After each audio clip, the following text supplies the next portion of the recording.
Okay, and we're recording in 3, 2, 1. I'm going to wait for that truck to pass us. Okay. Welcome back, everybody. I'm Deb. I'm Maria. And welcome our lovely guest, the Mrs. Diaz, Emily Diaz. Woohoo! Hello. Emily's joining us from Texas. She drove all the way here to New York. Actually, we flew her out on a private jet. And it was fabulous. It was just fabulous. You know what? We're putting it out there for 2019. Right. You know, Amy Schumer has a private jet. Right. Soon SLP's Wine and Cheese will have a private jet. That's good. Yes, it's a thing now. Now it's happening. I did talk to my friend recently, and she said when she's running late to go to the airport, she takes a helicopter from 33rd Street, and it takes 5 minutes to get to the airport. Okay. Yeah. She makes sure it's already chartered, because if it's already chartered, it's only $250. Oh, my. I know. Imagine you have that money and feel like, my life will be easier if I just give somebody else $250.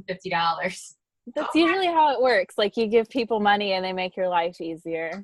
Right. That's why we just all need more money. Yes. Or appreciate what you have already. No. Okay. All right. Yeah. Well, you know what I appreciate? This wine. So let's get a nice cheers. Cheers. You should tell us about it. I will. So we are drinking I have to turn so I'm going to try to say it very Italian. A Gionelli, a Pinot Grigio. Right? That was really good. Thank you. It's a white wine. It's on my shoulders. Okay. It's a white wine, and we paired it with a mozzarella cheese. Mm-hmm. I feel like we need some, it's a pizza pie. Like, we need like a accordion or something. Yeah, I feel like, So now we're all dancing. Yeah, there we go. It's a little bit too acidic for me. The label said it's not, but I feel like that's they lied. That's a lie. I think it's a little acidic, more than I prefer, but not too much. So, I mean, paired with the mozzarella because of the acidity and the mozzarella cheese, it's like smooth but a little acidic. It tones it down. So I got into a cheese fight with people this week because they were saying how mozzarella has no flavor. And I'm like, well, maybe it's there to highlight the other flavors. Right. What flavor do you want? Exactly. It definitely tones it down. So I like this pairing. Like the cheese helps the wine taste. Yeah, it's like a supporter. Like it's there. It has a role, but it lays back. It lets the wine do its job.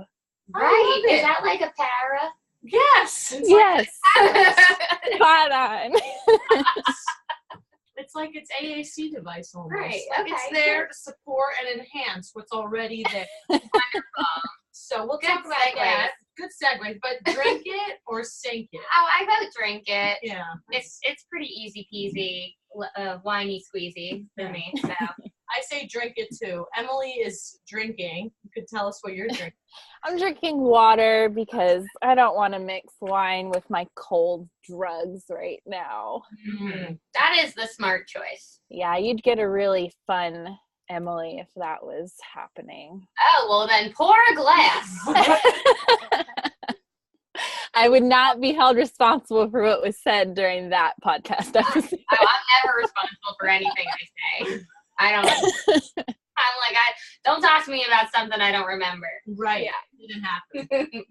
All right. So we want to segue a little bit more about Emily, less about us and our drinking and our eating habits. Right. And more about Emily. That's right. So tell us a little bit about yourself, Emily, and how you got into the field. Well, how about I do a little blurb about Emily. You're gonna do the blurb. And then Emily can say whether or not I'm right.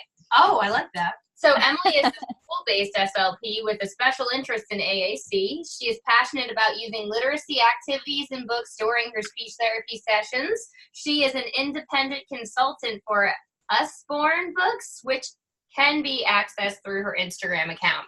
Is it Usborne? Do I say it right? Yeah, that's how you say it. Okay, good. So how long have you been an SLP? This is my 4th year. So we just finished a semester, so I guess 3.5 years to be totally exact. Oh, very nice. And so what made you get into the field? Well, I have a younger brother. He is 7 years younger than I am. So growing up, he had a lot of just general developmental delays. And so I got to witness a lot of his different therapies and progress with him. And it was just that really super involved sibling, which we always love to see. And I just kind of grew my passion from there. I think from the get-go, I wanted to be a special ed teacher, and then I kind of refined my focus over the years, and I wound up having a friend in high school whose mom was an SLP, and talked to her a lot, and in high school decided, yeah, I think that's what I want to do. And so I've kind of always known, I've always been around it, and in that sector of, the special needs population. So yeah, that's kind of how it all started. And do you ever look back and think, oh, I should have went the special ed teacher route, or you were like, I found my path?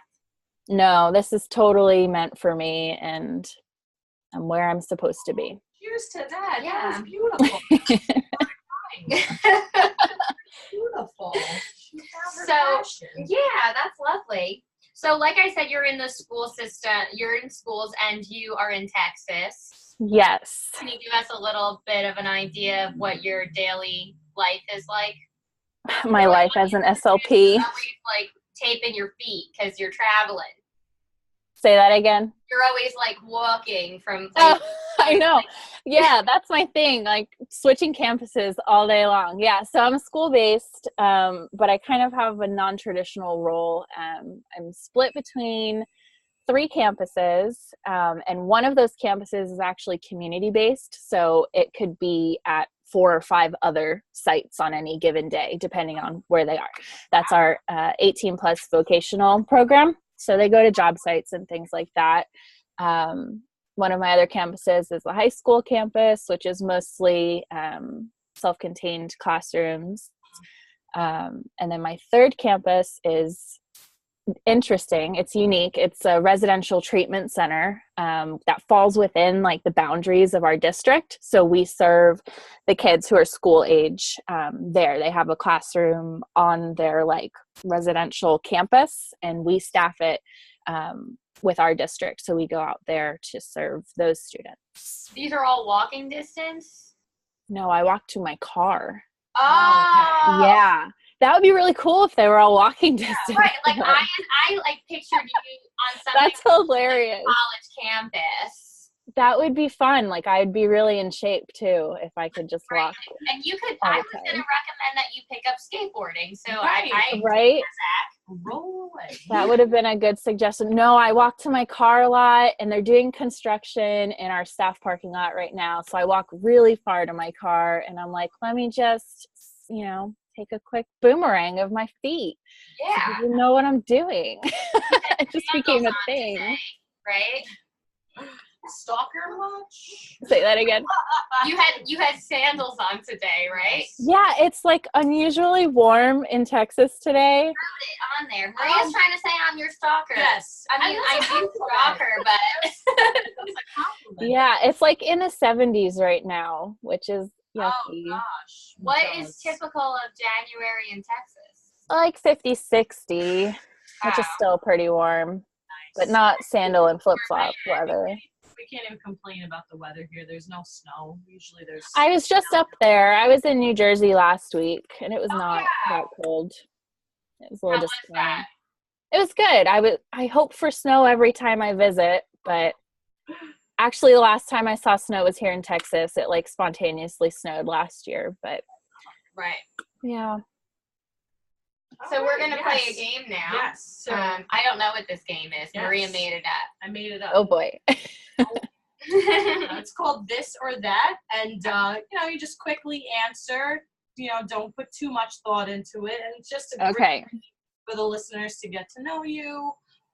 They're not speech-related questions, so okay. Get to know the real Miss Emily Diaz. Let's do it. Ready? Yeah. So there's 20 questions. We're gonna go through them quickly. All right. So, all black outfit or colorful? Totally black. Okay. Car or truck? Car. Take a flight or take a train? Ooh, a train. Okay. Swim in the ocean or in the pool? Oh, definitely the pool. Okay. Coffee or brunch with friends? Oh, brunch. Yeah, food. Okay. Passenger or driver? Driver. Dark coffee or light coffee? Light coffee. Tim Hortons or Dunkin' Donuts? Oh, Dunkin' Donuts all the way. Okay. Ebook or regular book? Regular book. Steven Spielberg or Stephen King? Stephen King. Okay. Kindle or iPad? iPad. Shakespeare or Bronte tales? Shakespeare. Scary movie or comedy? Comedy. Sushi or Italian? Oh, that's a hard one. Yes. Oh, Italian. Okay. FaceTime or text? Text. Fear of spiders or fear of heights? Heights. Okay. Organized mess or neat and organized? Organized mess. Yep. Okay. Make a craft or buy it online? Oh, I always say I'm going to do it myself, but buy it online. Okay. Netflix or Hulu? Oh, Hulu. All right, last one. Most likely to be bored or most likely to be too busy? Too busy. Okay, that's right. That's right. I know she's a coffee connoisseur, I guess. So I had a lot of coffee questions. I got that Shakespeare book from Usborne, and I haven't used it yet, but I do intend to read it. Where is it? It's like a big fat book over there. That's not it. No. Oh, yes, it is. No, this is a different. These are. Well, I have that's a ton another of Usborne Usborne books because I always go to Emily's parties and get books. That's the Shakespeare book. Do you have this book? I don't, and I've never seen inside of it either. Oh, I started going through it, and I'm quite pleased with it. But I haven't spent as much time on it as I'd like to. Well, you have to let me know what you think of it. I definitely will. So before that, I would like to know. You work a lot with all different AAC devices, from high tech to low tech, right? Yes.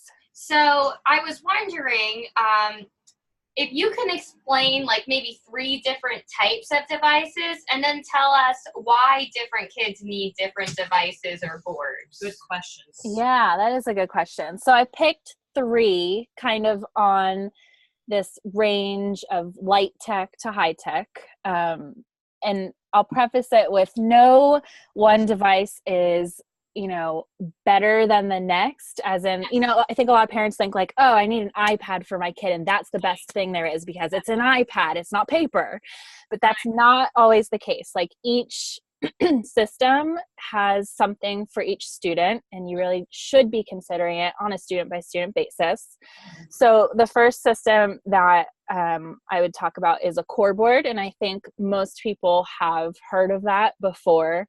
They come in all different shapes and sizes and colors, and they all kind of look similar, but they all look a little different. That's what you use at the beginning of our sing-along, right? Yes, that's what I was using. The one that I use is 160 locations. So there's 160 core words on there, plus the alphabet and what else is on the back? Weather and days of the week, stuff like that.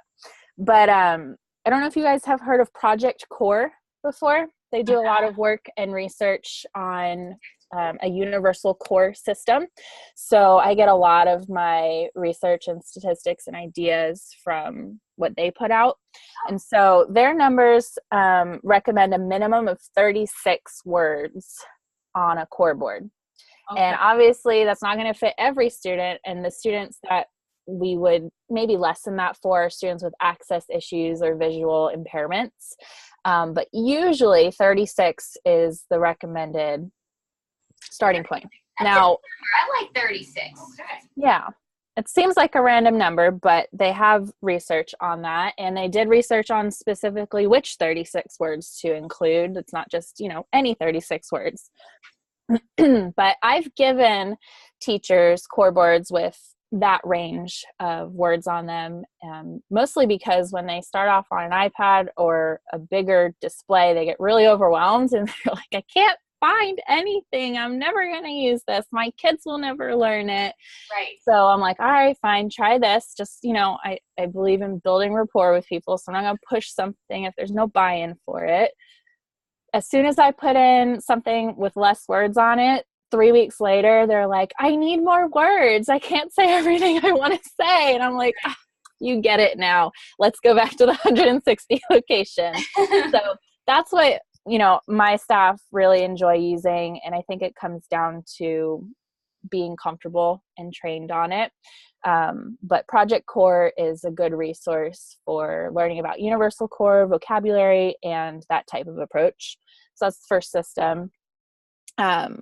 A second kind of system on the opposite end of that spectrum, on the high-tech end, an app like Touch Chat or PreK Go or Lampboards for Life. Those are all popular apps that I think are out there. And some of those also have designated devices through the companies that can be purchased or funded through Medicaid. But those are robust speech-generating dynamic display devices that your students are starting to pair 2 to 3 words. They need phrases, they need some pre-programmed messages, but they're using grammatical morphemes. There's a lot more to expand on there than just these core words that really are just meant to be used in by themselves most of the times. Like they're single words that have meaning all the time. But when they're growing their language more is when you might consider this higher tech system. It's also more portable, and it's totally normal to be seen walking around with an iPad versus just like a piece of paper.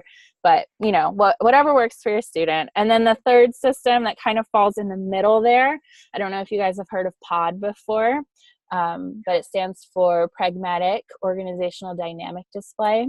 And it's a dynamic display, but it's paper-based. It's super thick. It's like this thick when you put it together. But it has this whole like pragmatic scripting that goes along with it.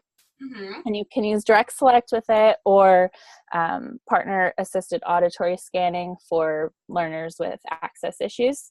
But it's a robust paper-based system to give students access to that full depth and breadth of language, but not on a high-tech system. Sometimes there's, you know, limitations with children throwing devices, or, you know, their iPad they just play games on and they can't learn to separate that this is my talker or things like that. So POD is another system that I use a lot with my students. So I think those 3 are probably the 3 that are most commonly used in my district, and that I've seen kind of out and about. Do you have a favorite? You know, I try to stay away from picking which system is my favorite and try to keep it student-based.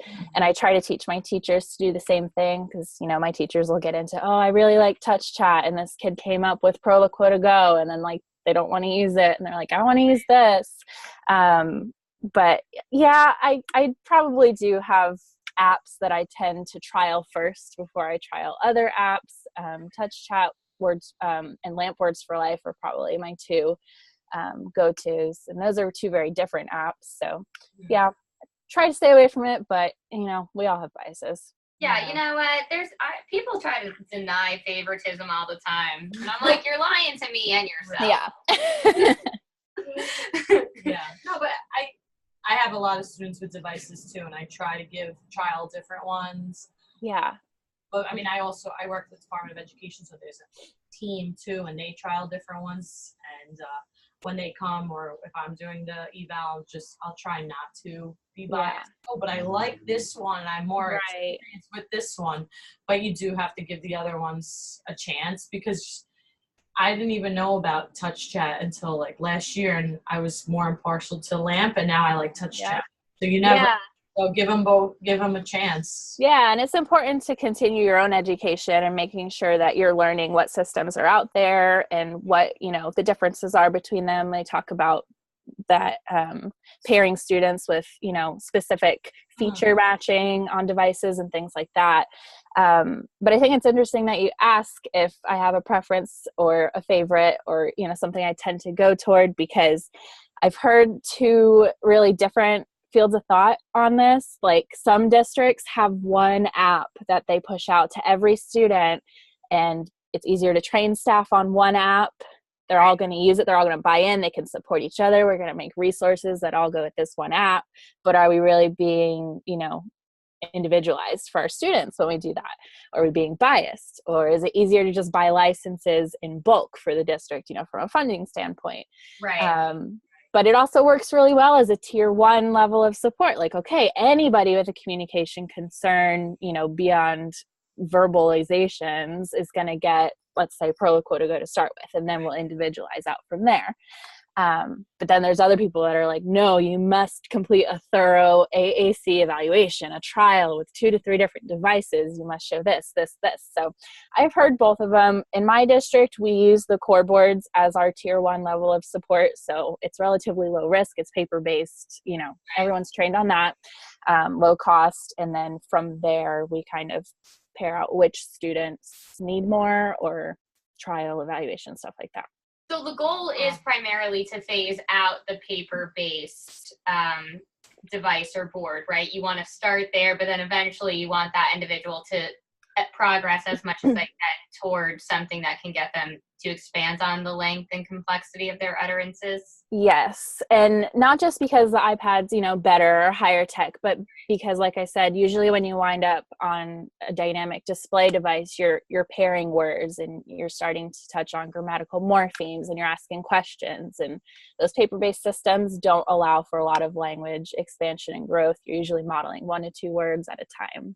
Mm-hmm. And how do you find the transition to be between the core boards and the technology? Do you find like that the individual is able to transition rather easily, or do you think that like it's more difficult because it's 2 different types of platforms? Well, most of the AAC systems are organized in a very similar way. In the AAC world, you'll hear people talk about like the Fitzgerald key or a modified Fitzgerald key, and those are kind of that color coding system that you see a lot of times. Or you'll notice that your pronouns are always going to be in your top left-hand corner on like 90% of systems. Lamp Words for Life is the only one that kind of trips people up. I think the home screen with, you know, where it's core based starts off, you're like, oh, this looks real familiar. But then you get into this like whole semantic compaction thing where you're like, why does the apple mean eat? But it also means things that have nothing to do with an apple in my brain. Right. So that one's a little bit more of a learning curve, especially if you're transitioning from a core board. If you know that a student's going to probably be trialing LAMP, then you might want to print out like the paper-based copy of the home screen. That's a good way to kind of transition into it. But sometimes you don't know, you know? Right. Google Images. It's got to start somewhere. Yeah. Google Images for that. Okay, so we're almost at our halfway point. Yeah, so how about we do it now? Because I don't want to get into our next part without it. Okay. Our halfway point, we just do some housekeeping. So if you're listening to us on iTunes, rate, comment, review us. Follow us on Instagram, SLP's Wine and Cheese Pod _ between each word. Deb and I are tagged in those pictures, so right, yeah, you can find us. Yes. And then our Patreon. So check out our Patreon after this episode. Emily's going to do a bonus episode with us for the Patreon on marriage, motherhood, and faith. So you'll definitely want to hear all about that. I can't wait. And Emily, tell the listeners where to find you on Instagram and social media and your Yeah, so on Instagram you can find me. I'm the Mrs. Diaz.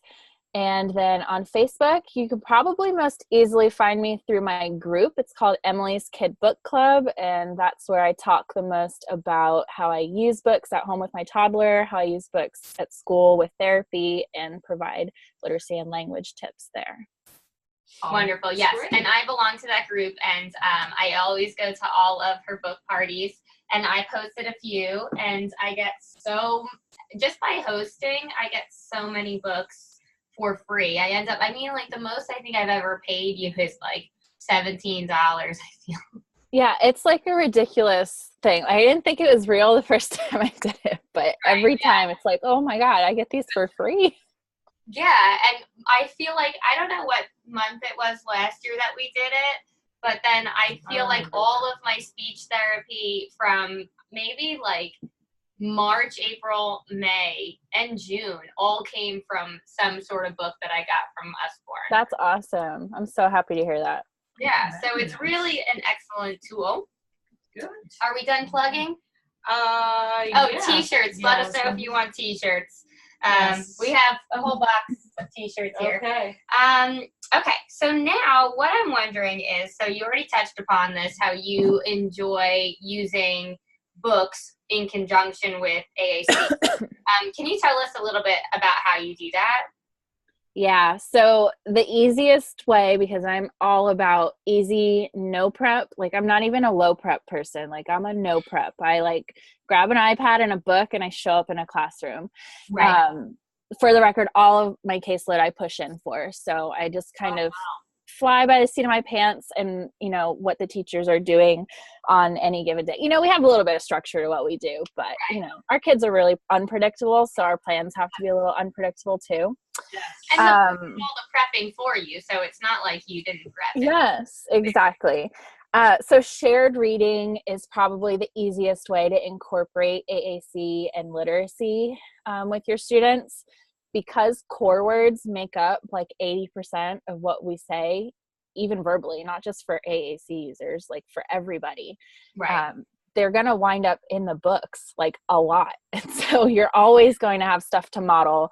The only way that I plan and structure therapy for some of my kids is doing a core word of the week. And so I make sure that I'm on the same page with the teacher.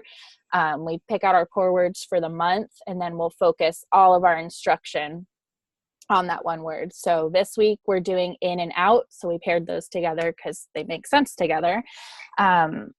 So we'll do our shared reading activity. We do a shared predictable chart writing activities with them. We try to incorporate art and music and movement and all those fun kinds of things too. And in math even, you know, you're sorting and counting. You could put things in and you could take things out. But really that shared reading and just modeling on your students' devices. There's some really great resources out there that you can use to adapt your books. Like I know a lot of SLPs put a lot of energy into designing materials to adapt your books, printouts or like little inserts that you can use.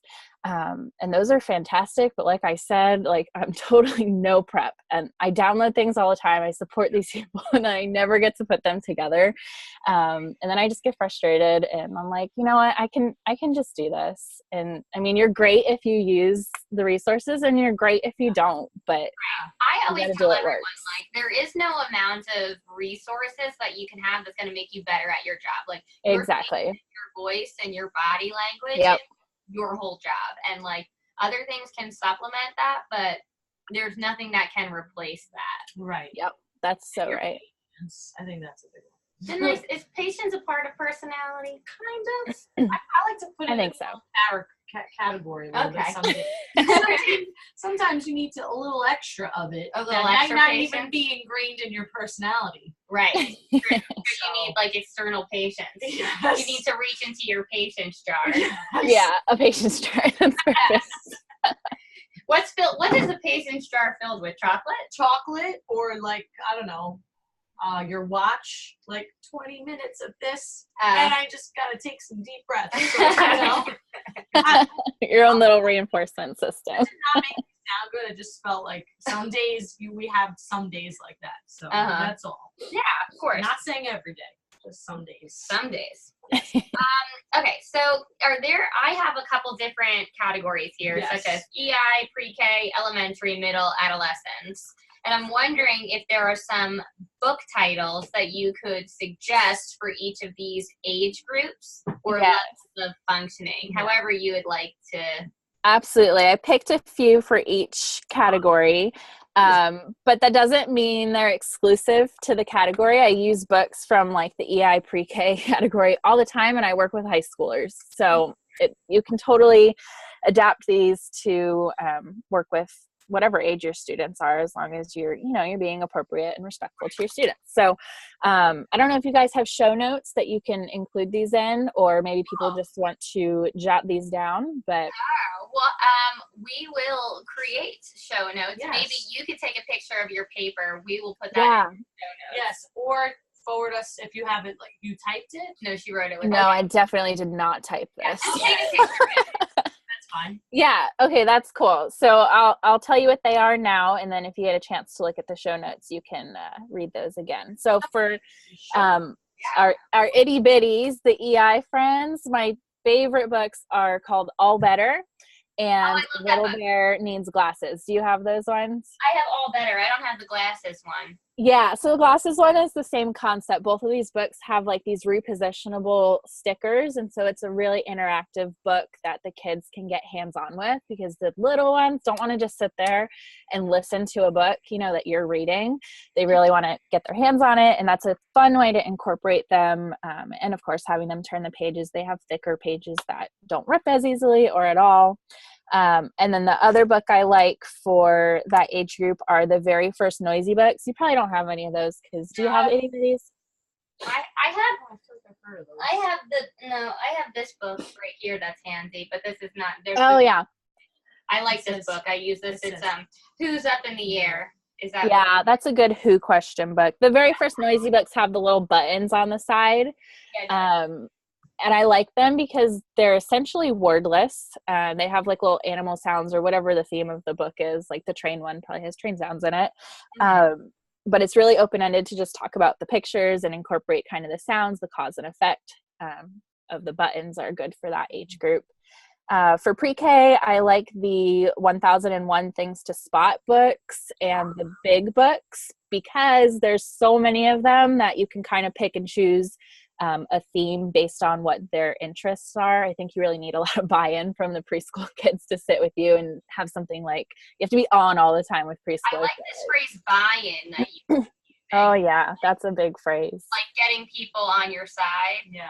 Yeah, that's part of who I am as a person. Like, I'm such a people pleaser that it just like bleeds into my work, that it's important to me that both my students and the staff that I work with agree with what I'm doing and are happy with what I'm doing to support them. So yeah, buy-in and building rapport are important to me. Well, I think it makes you a team player. You know, I like that. I feel like people pleaser has like the negative connotation. Yeah. You're a team player. You want to make Team sure player. what you're doing is going to carry over into the classroom and at home, because yeah, that's a huge part of it. The beauty of AAC and communication, it doesn't happen in a bubble.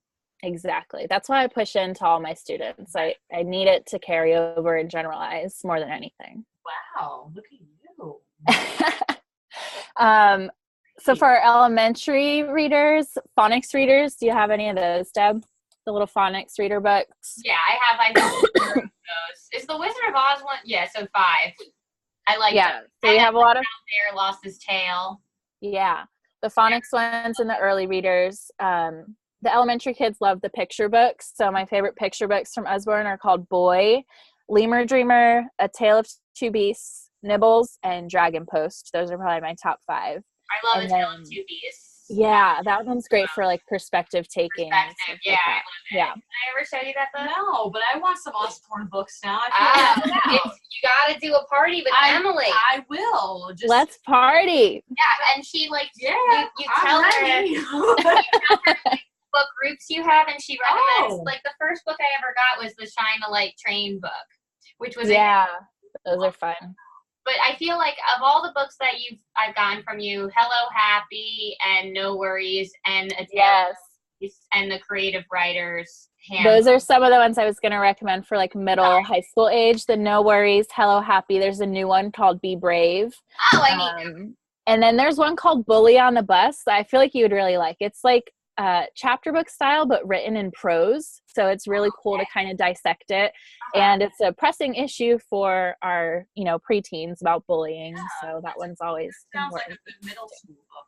Yes, it definitely is. So do you, just to interject in here so I can be part of the cool kid book club, do you, because since we're on the topic of books, so if you can give us like an example of how you would use like a core board with these books, or like the dynamics. So like, for instance, I don't know, that Bully on the Bus book, would you use like, I don't know, what would you use? I'm thinking something, it might be different from what you do. So. Yeah, so like for example, the All Better book, like it's a fun interactive book. I like to give my kids something to do hands-on. So and that one I kind of have memorized by now. So it's a story about a bunch of animals that are very clumsy, and they all get hurt throughout the book, and you have to put this Band-Aid on their boo-boo. And so I like that the text is repetitive and predictable, because that's something that is important for AAC users. We need those modeling opportunities to be really high.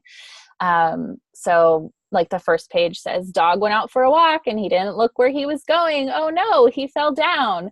Clean it, kiss it, put a bandage on it. So on is a core word. And so if that was our core word of the week, I'd give them a Band-Aid. I'd model again on the core board, say on, you're going to put the bandage on the dog. And so there you already have 3 repetitions of the word on. Yeah. And would you require that the child also touch on, or you're just modeling it and they're following through? Yeah, you don't want to require, you only want to inspire. So I never make them touch anything. Mm-hmm. Wow, that's great. I feel like that was a struggle that I had. Like sometimes using hand over hand can be off-putting. Yeah. So, I mean, sometimes there's more modeling and prompting than other times, but I never force a kid to touch it before we move on. Like I'll never say, put the bandage on the dog, touch it, here it is. Come on, you can do it. Put your finger right here, and then do it for them. Like I don't ever do that. Good. Yeah, I like that approach best. Sounds very like your approach is more like naturalistic, and you're trying to. Yes. That's how you're combining the two. You're inviting. She's in. Yes. I had a friend inviting. Like, I invite you not to do that. I love that. I know. I forgot I wanted to use that more. It sounds so like positive and inviting, and then you're like, oh, you don't want to do that. Stop That's great. I'm going to use that tomorrow. So do you usually base the books and the symbols around the core word? Yeah. So I know a lot of SLPs like to do like themed therapy, and like January is a big month for snow and winter and snowmen and stuff like that. It's a little bit harder to find resources, like I said, especially for this type of population. Anyone working with like middle school, high school, or complex needs, there's not as much resources out there. And I'm such a no prep person anyway. So I just pick that word and like whatever fits with it. The whole week might, look like different things. Like we might be talking about pizza on Monday. We might be doing predictable chart writing about something that has nothing to do with pizza, but it all incorporates that core word. And so that's my focus, is making sure those model opportunities are high. Well, you're showing how that core word can be applied to different things. Yes. So that's excellent. Yeah. Great. So we were thinking we wanted to remove some AAC myths. Is there like one thing or you could share with us that like you hear so much that like kind of makes you cringe? Yeah, there's 3 of them. So the first one that I hear a lot is that using AAC will inhibit speech production. Right. And research has totally busted that myth over and over again. It actually, when provided simultaneously, improves speech production. So very rarely are we sitting there with a core board or an iPad mute and like just touching stuff. Like you heard me modeling right now how I would use that book. Mm-hmm. So you're always pairing speech with what you're modeling on aided language system. So yeah, that myth is busted. It does not inhibit speech production. Okay, busted. The second one is that some kids aren't ready or they're too young to start AAC.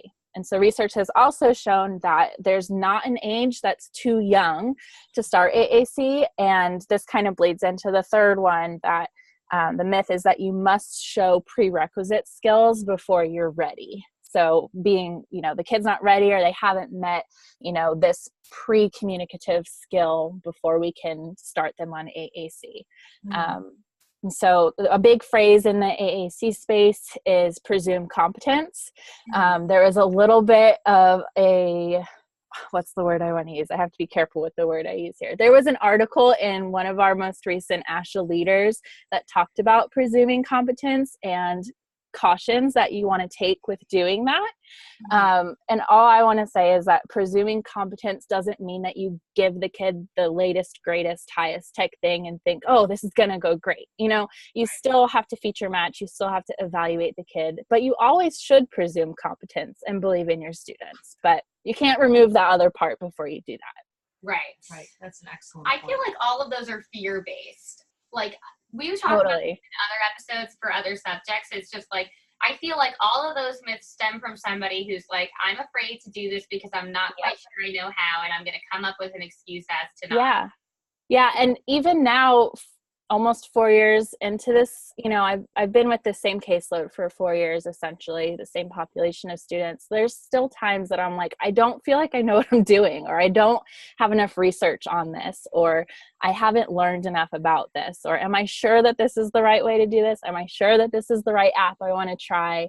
But you should never let that fear stop you from trying, and you always have to do best by the student. So you can't let your fears hold you back. You can't let your biases make your decisions for you. That all goes hand in hand. Yeah, absolutely. Yeah. Be brave like that. Yeah, be brave. Courage is my favorite word. That's why I was so into the Be Brave book, the Be Brave book that you said. Yeah. Being brave. We wanted to talk about how you are brave and how you're an advocate. So if you could tell us about that, different if you're in like passionate about that she wants to share, and now is your time, you know, to shine. If you're in any like Facebook SLP group, if somebody says something, Emily is always right there to be like, excuse me. What are these groups? Oh my gosh. I talk too much, guys. I talk too much. No, I love it. I called you a shark. We didn't write that down, but I wanted to be that. I was like, you didn't write an SLP shark. That's what she told me. I was like, all right, should I be afraid? If you're gonna do not the right thing, you should. No, I'm really big on advocacy, you know, for our profession. I think the things that I comment on the most are like caseload management type stuff, or when people are being micromanaged, or when people are arguing about pay. Like, those things drive me crazy. So some of the things that I've advocated for, you know, in my own job are an appropriate workspace. And I think a lot of people talk about that a lot. Like, I think, was it you, Deb, that posted no more speech in the hallway today? Oh, yeah, I want hashtag what was it? no more speech in the hallway. Yeah. No speeching in the hallway. No, that's perfect. I just have all these desperate people messaging me all the time, and I'm like, you need to tell them that you will leave. They need to be out of compliance if you're not there. And if people continuously accept these things, then you're just going to perpetuate the cycle of unfairness. And people complain all the time, like, what does ASHA do for us? ASHA needs to fix my workplace for me. ASHA has a ton of position statements out there that you can use and take to your administration, that you can use to advocate for yourself. Like, ASHA's not going to come show up at your campus and do it for you. Right. Yeah. So everyone out there. I like it. Yeah. So I started off in a closet, and then I moved to a bigger closet. And then for 2 glorious months, I had an office with a window, and then I got kicked out of it.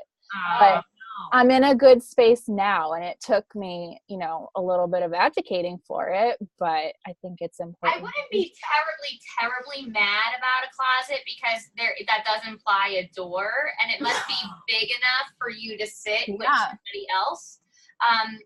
It's not my favorite of spaces, but then also, like, you can't, you know, beggars can't be choosers, and schools only have what is allotted to them. Mm-hmm. So, like, so I don't hate the closet, but, you know, just snoop around that. It's an upgrade from the hallway, though. Hallway is unacceptable. So if someone's treating in the hallway, you could say, you got at least a closet for me? I mean, that's a FERPA viation. We can't be doing therapy in the hallway, people. I'd be like, you better get me a really cool tent if you think I'm going to do it in the hallway. The theme is camping. Yeah. Speech camp. Welcome to speech camp. The theme is camping the whole year. Yeah. Oh, that's funny. Oh, I want a princess tent. I want like a castle tent. Ooh, there you go. Oh, I like it. First we start with the castle tent, then we get a private jet. Then we get a closet. Then we get a jet. I don't know. Just saying. And I feel like I have to speak about the obvious too. Emily is sitting in a closet recording. I am, with the irony. That's a full closet. Yeah. That's not a Brooklyn closet. That's a this is Texas closet. Apartment bed. Yeah. That's funny. Our office that we are in. Anyway, so the last thing, advocating for devices and services. So, like, I remember on a prior episode I was talking about, I saw a high school student that was 4 times 40. He was like a typically developing individual, and that was like that was more about a family advocating type situation. And and Emily reached out. She was like, "What about inclusion criteria?" So talk a little bit about advocating services and devices, and then we'll go to our final. So, we all know we all need to advocate for the least restrictive environment for our students in the schools. So first and foremost, that's what you're thinking of. But I think we get caught up on parents trying to advocate for services for some kids. But a lot of times at the high school level, we need to be advocating for like discontinuing services sometimes. Like we're not lifers. Like you don't get a speech impairment label and like until you graduate, you're locked into speech therapy. Right. And I know different states have different criteria, and Texas has wonderful eligibility criteria that is so important to follow and make sure that you're advocating to do right by the student. And sometimes doing right by the student is not speech therapy, and we have to be okay with that. Yeah, that's how I kind of like I was going back to that people pleaser thing. I was like, whatever, line them up. I don't know. Well, it's less is more is a nice little like quote you could insert in there. And also, so for me, that would be less arguing is more beneficial to me. So if like you want to hang out with me 4 times a week, bless your heart. That's happening, I guess. No, that's an option as well. To each their own, I'm gonna say. Right. So let's go. Any final words on that topic? Any last thing you want to get to say before we move on to our tips and tricks? Yeah, let me just mention on advocating for devices really quick. I had posted on Instagram a little while ago a stack of iPads that, anyone scrolling through Instagram would be like, wow, a stack of iPads. That must be nice that your district just buys stuff for you all the time. Right. But like that was a 2 to 3 year battle. And then, I put in a purchase order request in June that doesn't get fulfilled until October or November. And then you got to wait on tech. Like there's always something. And so just advocate for your students. Make sure you know what resources are available for loaner devices in your area. Like if you know there's a student that should be on a system, get them a loaner in the meantime while you continue to push at your school, because it's kind of the law. I think people forget that, especially administration when money is involved. But they can't not provide a device for a student after you determine that's what's best for the student. And so it's another fear thing. I get scared sometimes that I'm being too pushy or that my special ed director is going to fire me because like Emily's asking for something again. Right. But when you know better, you do better. And you just have to advocate for that. That's great. Yeah, I like that. That's true. That's great. You got to and you also have to have faith in yourself and like know that you you're making the right decision. So like I feel like I always bring everything back to comedy, but lots of comedians are like, how am I supposed to promote something that I'm like self-conscious of? How? And I think that's kind of like my friend Chloe, she was like, I have this roast battle. I keep wanting to promote it, but like there's like 3 things I hate out of the whole thing. And I'm like, complete's better than perfect. Just throw it out there. Stop fixating on like what you're not sure of. And I feel like that's kind of what gets in the way of everyone. Like you're like, how am I going to be this giant advocate if I'm not even positive? Right. Yeah. But also, I also think, like you were saying before, when you always come back to my intentions are I'm doing the best for the kids, then I think that reminds you like, okay, I'm not doing this to be annoying. I'm not doing this to be bossy. Exactly. Because I know it's going to help the student. And if I'm wrong, I'm wrong, but at least I had those good intentions. Yeah, exactly. Totally agree with that. They have good intentions. They want people to laugh and have fun. Yeah. No? Comedy or no? Well, they want to make money too, so, well, anyway. Yeah. I feel like most comedians want people to laugh at them, like at their stuff, like, and they don't care if they have fun. They should just be like, yeah, it's funny. Well, if you're laughing, you're having fun. Right, yeah. So laughing equals fun. Yeah, they want everyone to enjoy the show, for sure. Right, yeah. So, tips or tricks? So, who wants to go first? Should we let Emily go first? Yeah, so my biggest tip and trick is a shout out to SLP Toolkit, because they make my caseload management, documentation, data collection, progress monitoring, like everything a breeze. Like I don't have to think about any of that, and I don't have to create any type of system to track it. Like it's just there. and it's awesome. So that's probably my biggest tip and time saver. I love SLP Toolkit too. I have it, and it saves my life. I've never been more on top of paperwork until I got that.